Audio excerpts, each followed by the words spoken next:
तर आपण आज शाल या पाठाचा पुढील भाग पाहणार आहोत। तर पुढील भागात आपण पाहू की पुढे सांगत आहे शाल या पाठाचे लेखक राघव जाधव की नारायण सुर्वे, कवी नारायण सुर्वे हे खूप मोठे प्रसिद्ध कवी आहे आणि ते पुढे साहित्य संमेलनाचे अध्यक्ष बनले। काय झाले? साहित्य संमेलनाचे अध्यक्ष बनल्यामुळे परिणामतः त्यांच्यावर काय होऊ लागला? शालीचा वर्षा होऊ लागला। कि आगे बात बता रहे हैं लेखक कि नारायण सुर्वे जो ये कवि है वो साहित्य सम्मेलन लिटरेचर डिपार्टमेंट जो होता है उसके वो प्रेसिडेंट बने। इस वजह से परिणामतः इस वजह से उनके ऊपर भी क्या होने लगा? शालीचा वर्षा यानी बारिश होने लगी कि उनको सम्मान के अंदर शाल, नारळ, श्रीफळ ये मिळणे लगे।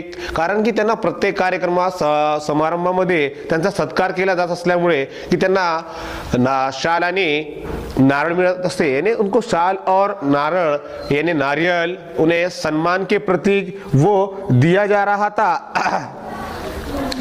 आणि त्यांच्या कार्यक्रमात ते परिणामतः त्यांच्या म्हणजे त्यांचा सन्मान की अहोरात्र गर्दी असते त्यांच्या कार्यक्रमांना।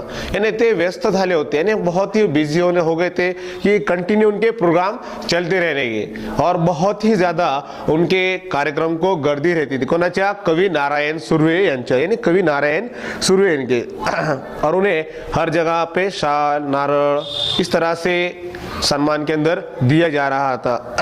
ते सर्व शाली बघून आणि ते सर्व शाली घेऊन जसे की ते शालीन बनू लागले। शालीन याने जेंटल, सभ्य या प्रकारे ते बोलू लागले। त्यांच्या बोलण्यात उपरोधक खोस माझ्यातच नव्हे तर कोणाच्याही सहजपणे लक्षात येणारी होती। यानी जिस तरह से बातें करते थे बहुत आसानी से नहीं करते थे कि शाल व शालीनता यांचा संबंध काय, यानी शाल और शालीनता कि इनमें का संबंध क्या है, यानी रिलेशन क्या है।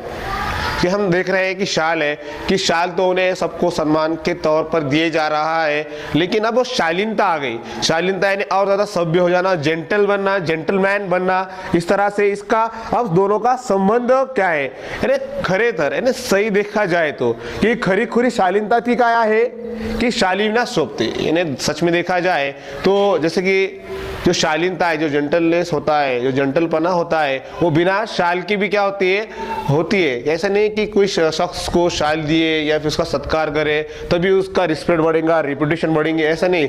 कुछ लोग ऑलरेडी रेपुटेड होते हैं, इज्जतदार होते हैं, सभ्य होते हैं, जेंटल होते हैं, उन्हें किसी शाल की या बुके की सत्कार करने की जरूरत नहीं होती है। वो ऑलरेडी क्या होते हैं? एक ऊंचे मकाम पर होते हैं, ऊंचा उनका मकाम होता है वहां पर। पर शेकड़ों यहाँ पर आगे बता रहे कि यहाँ पर कि शाल और शालीनता का फर्क बता रहे कि सच में देखा जाए कि शाल और शालीनता वहां पर उस तरह से होती है और शालीच्या वर्षावाखाली त्यांच्या शालीनता कधी हरवली नाही आणि कधी क्षीण झाली। कि अब वहां पर कवि नारायण सुर्वे के बारे में बात कर रहे हैं कि राघव जाधव कि उनको शाल का बहुत ज्यादा बरसात होने लगी, मतलब उन्हें सम्मान के अंदर शाल मिलने लगे ज्यादा, लेकिन उस शाल का सत्कार लेने के बावजूद भी उनकी जो शालीनता थी यानी जो उनका सभ्यपना था, जो जेंटलपना था वो कभी गुमाने हरवला नाही, यानी कभी खोया नहीं आणि कधी क्षीण ही झाली नाही। क्षीण म्हणजे कमी ही नहीं, कम लेस भी नहीं हुआ, पर कम भी नहीं हुआ और वो गुमा भी नहीं। जिस तरह से जैसे कि बहुत सारे लोग देखते हैं हम कि किसी का रेपुटेशन बढ़ने के बाद, इज्जत बढ़ने के बाद या पैसा आने के बाद उसका वो एक ईगो अहंकारामध्ये जातो आणि तो त्याचा काय करतो, जो मूळतः असतो तो त्या आपला व्यक्तिमत्व तो विसरून जातो। लेकिन यहाँ पर उस तरह से नहीं था कि कवि नारायण सुर्वे को तो सम्मान कर रहे थे, शालीनता उनकी बढ़ रही थी, लेकिन वो इस तरह से उनका रेपुटेशन बढ़ने के बावजूद भी उन्होंने उनका अपने जो पहले जिस तरह से वैसे थे ईगो उनके पास नहीं आया। कविवर्यांनी म्हटले की शालीनमुळे शालीनता येते की जाते। अब यहाँ पर एक क्वेश्चन यहाँ पर रेज हो रहा है कि शाल से शालीनता आ रही है क्या जा रही है, ये एक सवाल हो रहा है नहीं क्या। शाल से शालीनता आती है म्हणजे शालीमुळे शालीनता येते तर मी काय होईल, कर्जबाजारी होईल. पण शेकडो शाली खरेदी करून सुद्धा काय सर्वांना एक एक शाल लगेच नेऊन देईन यावर तो शालीन कवि मनापासून हंसला. यानी शाल अगर खरीदने से अगर शालीनता बढ़ती है तो मुझे सैकड़ों सैकड़ों 100 या 1000 शाल खरीदने के लिए तो मैं तो क्या हो जाऊंगा, भिक्खू लग जाऊंगा, कर्जबाजारी हो जाऊंगा सबको डिस्ट्रीब्यूट करने के लिए. इसके ऊपर कविवर्य क्या हुए, हंस के उन्होंने उसके ऊपर जवाब दिया की शालीमुळे शालीनता येते की जाते. यावरती काय म्हणाले की शालीमुळे शालीनता येत नाही, उलट काय होते, जाते. क्या होती है, जाती है. यानी कभी किसी को क्या कर लेते हैं, कोई पद दिए तो वो पद देने के बाद वो क्या हो जाता है, उसका जो नेचुरल जो जिंदगी होती है वो खो देना पड़ता है. उस पद के हिसाब से उसको जीना पड़ता है. अब पीएम, आप प्राइम मिनिस्टर बन गए तो आप सड़क पर बैठ के चाय पी सकते हैं क्या? नहीं. नेचुरल कॉमन पीपल की लाइफ जी सकते हैं क्या? नहीं. क्योंकि आपको सम्मान पद मिलने के बाद आप कॉमन पीपल के जैसा नहीं जी सकते हैं. इसलिए शालीमुळे शालीनता येत नाही तर जाते असं कविवर्य त्यांना म्हणाले. कारण की शालीमुळे शालीनता जाते असं म्हणत आहे की आपण काय करतो, खरे तर एक काय शालीन जग गमावून बसण्याचा धोका त्यात मोठा असतो. यानी अगर शाल से शालीनता बढ़ रही है तो अपनी जो असल जिंदगी हम क्या कर लेते हैं, वो खो बैठते हैं. यानी जो जिंदगी होती है अपनी, जो जग हम जिंदगी जी रहे हैं कर रहे हैं, तो वो हम जिंदगी क्या कर लेते हैं, खो डालते हैं. कि अपनी जो कॉमन लाइफ हम जी पाते के बराबर नहीं पाते. इसलिए शाल से शालीनता वहां पर आ नहीं रही है तो जा रही है.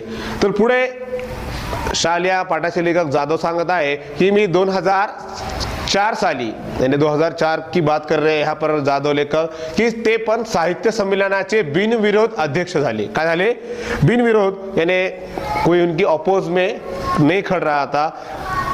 जैसे इलेक्शन होते, कोई बोलता है ना बिन विरोध चुन के आ गया, कि उनके अपोज में कोई बराबर टिक नहीं पाया या फिर कोई खड़े नहीं रहा, इसलिए वो बिनविरोध वो अध्यक्ष बन गए. मराठी साहित्य संमेलनाचे पुढे काय झाले, 2004 साली ते काय झाले, अध्यक्ष बनले. मग तत्कालीन म्हणजे 1-2 वर्षात सुद्धा हे जे लेखक आहे, आतापर्यंत लेखकांनी पु ल देशपांडे, नारायण सुर्वे यांचे उदाहरण दिलेले आहे. आता ते सर्व स्वतःच्या बद्दल सांगत आहे की ते सुद्धा आता काय झालेले आहे, प्रसिद्ध झालेले आहेत. यानी नामचीन हो रहे हैं. और 2004 को वो मराठी साहित्य सम्मेलन के अध्यक्ष सदर बने, वो भी बिन विरोध यानी बिना अपोज के वो चुनकर आ गए. और फिर क्या हुआ, 1-2 साल के अंदर ही माझ्यावर शालीचा वर्षाव शुरू झाला. यानी मेरे ऊपर भी क्या हो गए, शालों की बरसात शुरू हो गई. शालों की बरसात शुरू होना मतलब ये है कि वहां पर वो उनके ऊपर बरसात होने लगी.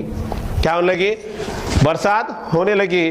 और उनको भी बहुत सारे सम्मान कार्यक्रम के अंदर उनको सम्मान बोलकर शाल, नारळ, श्रीफळ इस तरह से दिया जा रहा है. की एवढ्या शाली जमत गेल्या की माझ्या 8x6च्या खोलीमध्ये ते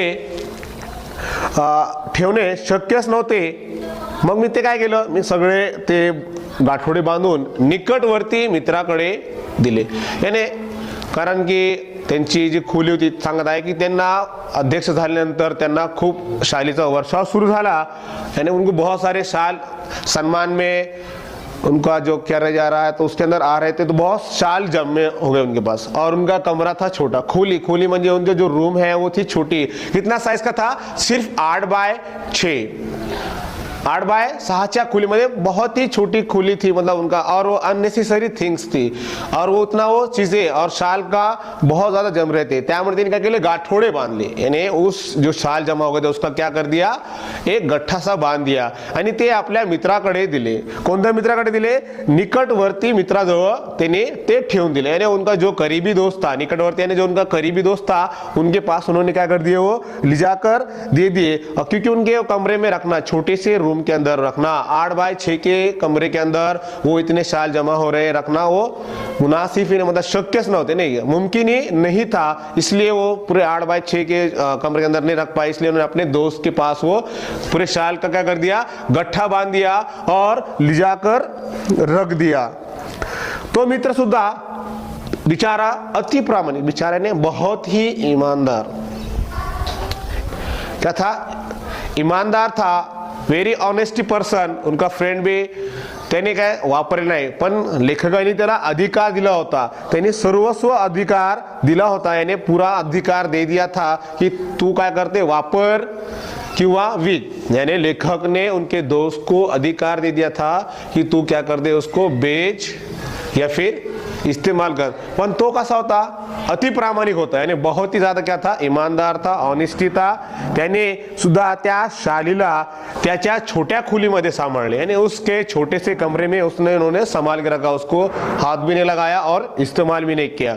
बाद में लेखक कह रहे की हळूहळू मी ते काय केलं, सगळ्या शाली वाटून टाकलिया गरीब श्रमिकांना। उसके बाद लेखक ने क्या कर दिया, लेखक ने उसके जो शाल थे बचा ले, आहिस्ता आहिस्ता करके जो गरीब थे, मेहनत करने वाले थे, उनके अंदर शाल बांट दिए। उर्वरित भाग आपण पुढच्या व्हिडिओमध्ये पाहू।